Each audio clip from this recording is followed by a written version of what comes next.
আজকে অবস্থান করছি রাজশাহী জেলার পটিয়া উপজেলার এই রাজবাড়িতে। দর্শক, 18 শতকের দিকে এই রাজবাড়িটি নির্মাণ করা হয়।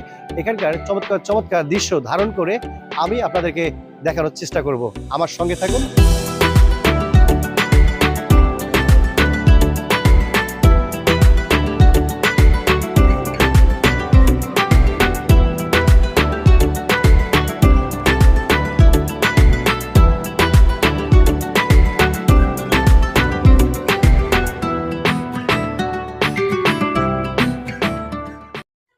দর্শক, এই পটিয়া রাজবাড়ি ইতিহাস, ঐতিহ্য, কৃষ্টি, সংস্কৃতির মূল একটি স্তম্ভ জুড়ে আছে। দর্শক, এখানকার চমৎকার চমৎকার চিত্র যেমন আছে, তেমনি এই দেওয়ালের রন্ধে রন্ধে অজানা কিছু গল্প আছে। সেই গল্প জানানোর জন্য আমি আপনাদেরকে দেখাবো এখানকার বন্দিশালা, ফাঁসির মঞ্চ এবং সে সময়ের কয়েদিদেরকে কিভাবে রাখা হতো এবং কোথায় ফাঁসি দেওয়া হতো, সে সকল চিত্র ধারণ করে আপনাদেরকে দেখাচ্ছি। আমার সঙ্গে থাকুন। দর্শক, ঘুরতে ঘুরতে এখানকার কর্মরত এক ভাইয়ের সঙ্গে দেখা, তো ওনার কাছে ওনার পরিচয়টি জেনে এই রাজবাড়ি, পটিয়া রাজবাড়ি সম্পর্কে অনেক অজানা তথ্য আপনাদেরকে জানাবো। আপনার নামটা কি? আমার নাম মোহাম্মদ মাসুদ রানা। বাসা কি এখানেই? জি, এখান থেকে হাফ কিলোমিটার দূরে হবে। হাফ কিলোমিটার দূরে হবে। জি জি। আমি যতটুকু জানি যে 1895 খ্রিস্টাব্দে এটা নির্মাণ করা হয়। তো এটা সংস্কার করা হয়, নির্মাণ নয়, তাই না? এটা কত সালে নির্মাণ করা হয়? এটা হচ্ছে 1556 থেকে 1605 খ্রিস্টাব্দে রাজা পীতম্বর, এটা রাজত্বকাল শুরু হয় সম্রাট আকবরের আমলে আর কি। সম্রাট আকবরের আমলে এই ভবনটি নির্মাণ করা হয়। রাজা পীতম্বর এটা নির্মাণ করেছিলেন এবং শেষ স্টেটে এই বিল্ডিংটা ধ্বংস হয়ে যায়। হয়ে যাওয়ার পরে রানী শরৎ সুন্দরী দেবী তার শাশুড়ির উদ্দেশ্যে এই বিল্ডিংটা পুনরায় 1895 সালে পুনরায় নির্মাণ করেন। এটা কে নির্মাণ করেন? শরৎ সুন্দরী দেবী। তো এটা পুনরায় নির্মাণ করেন। আচ্ছা, এই এত প্রাচীন সময় থেকে আছে দেখে তো আসলে বোঝার উপায় নেই। আমি ওই পোষণটা জানতে চাবো, যে ওই পোষণটা যেটা দেখা যাচ্ছে, একটু প্লিজ ওই সাইডটা, এটা কি ভবন ছিল? ওই পাশেরটা ছিল রাধা গোবিন্দ মন্দির। রাধা গোবিন্দ মন্দির। ওইটা নির্মাণ কাল হচ্ছে 1616 নির্মাণ করেছিলেন প্রেম নারায়ণ রায়। আচ্ছা আচ্ছা। আর এটা আমরা যেখানে এখন দাঁড়িয়ে আছি, এটা পুরোটাই ছিল জেলখানা। আচ্ছা আচ্ছা। আর এটা ছিল টর্চার সেল। উপরে নরমাল কয়েদদের জন্য জায়গা, সামনে ছিল ঘুরে ঘুরে দেখান। হ্যাঁ, সামনে ছিল ফাঁসির মঞ্চ। ওটা ফাঁসির মঞ্চ। আর এটা হচ্ছে টর্চার সেল, মানে টর্চার সেল, যেটা আয়না ঘর বলে বর্তমানে। আচ্ছা আচ্ছা আচ্ছা।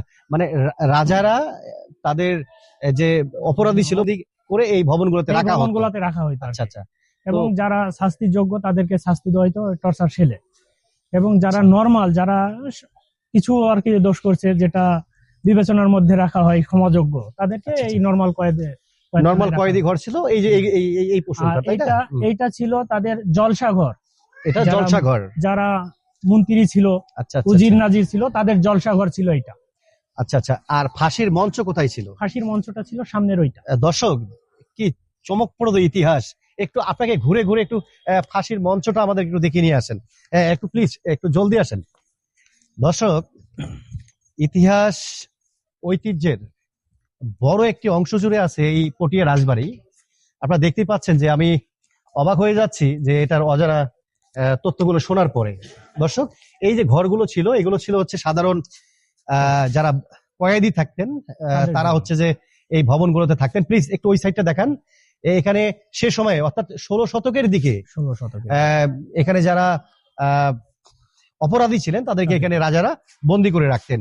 আমি এবারে ফাঁসির যে কাস্টরি ছিল, এটা ফাঁসির কাস্টরি ছিল, এবং এইখানে একটা কূপ ছিল, এবং কূপটা গারদ নদীতে মিলিত হয়ে গেছিল। মানে কূপের মধ্যে ফেলাই দিত লাশগুলা, সেই লাশগুলা ওই গারদ নদীতে চলে যাইত। কালের বিবর্তনে হয়তোবা এখন আর নদীটা নেই, হয়তোবা আমরা সেগুলা দেখতেও পাচ্ছি না। দর্শক, গা শিউরে ওঠার মতো কথা। এটাই হচ্ছে ফাঁসির মঞ্চ। দেখুন কতটা উঁচু।